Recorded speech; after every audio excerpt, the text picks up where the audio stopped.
Kick the beat!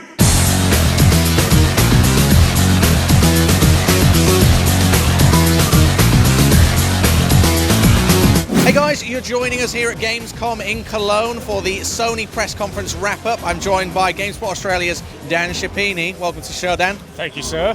So we're talking about the Sony press conference. It's just happened. It's still happening behind us. What was the big news for you from this press conference? You know, the thing that probably surprised me more than anything else was there was that period right after the PlayStation 3 came out, and everyone said there's never going to be a software library to support it. It's never going to really be about the games. And Sony, over the last probably year, has been really tangential in their services approach.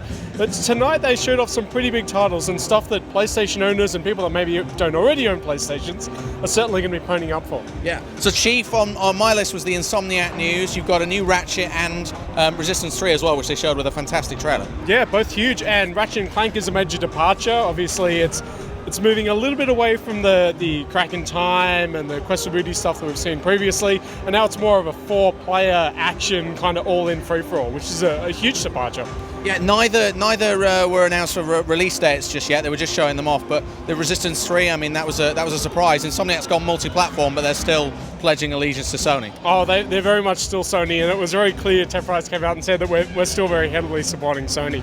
And obviously there was some big hardware news. You're a big fan of the PlayStation 3 news, yeah. the hardware. Yeah, so they're going to be doing revised versions of the PlayStation 3. Move's obviously launching soon, so they've got a Move bundle with 320GB hard drive. That's €350. Then they're going to be revising the standard hardware, just the standard PlayStation 3. That's up from 120GB to 160GB for the same price, so €299, which is good.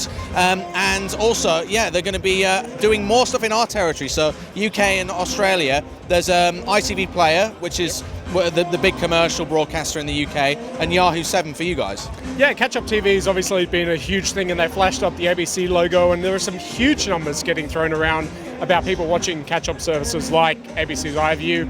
In fact, it was one of the predominant viewing methods of seeing the content after it's already aired. So to see another commercial or free-to-air network get coverage in that is a huge boon. No doubt we'll see more. There's already the Foxtel partnership in Australia with Xbox, so it's a good counter to that one.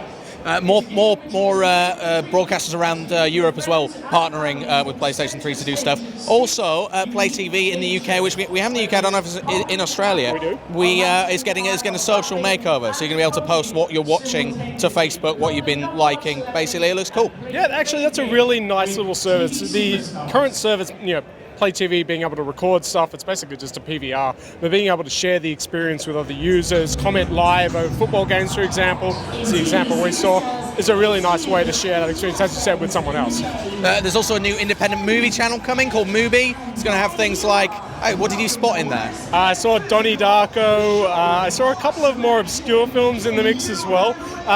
They didn't mention pricing or availability on that one. I'm wondering if it's going to be an extension of the existing PlayStation Video store, but only for independent film, or if it's going to be charged as a price premium because they won't get as many people through the door. But again, social, huge on that one. They're going to try and make it so that if I'm watching an obscure art house film and you want in, you'll be able to read my comments. I can see your classy tastes online, which I'm sure you have. There's also new footage for the big titles, Killzone 3, Infamous 2, as well as Gran Turismo 5 release date, which is going to be November the 3rd. A lot of people thought it was never coming, that it was going to be this $60 million opus that would never really amount to anything. But to put a hard date on it, I think it was November 3rd for the UK, and obviously that'll maybe bandy a little around the different other regions. That's a huge thing to do just before Christmas. That's it. So you can check out more of the Sony press conference as well as GameSpot's ongoing Gamescom coverage. Just head over to gamescom.gamespot.com.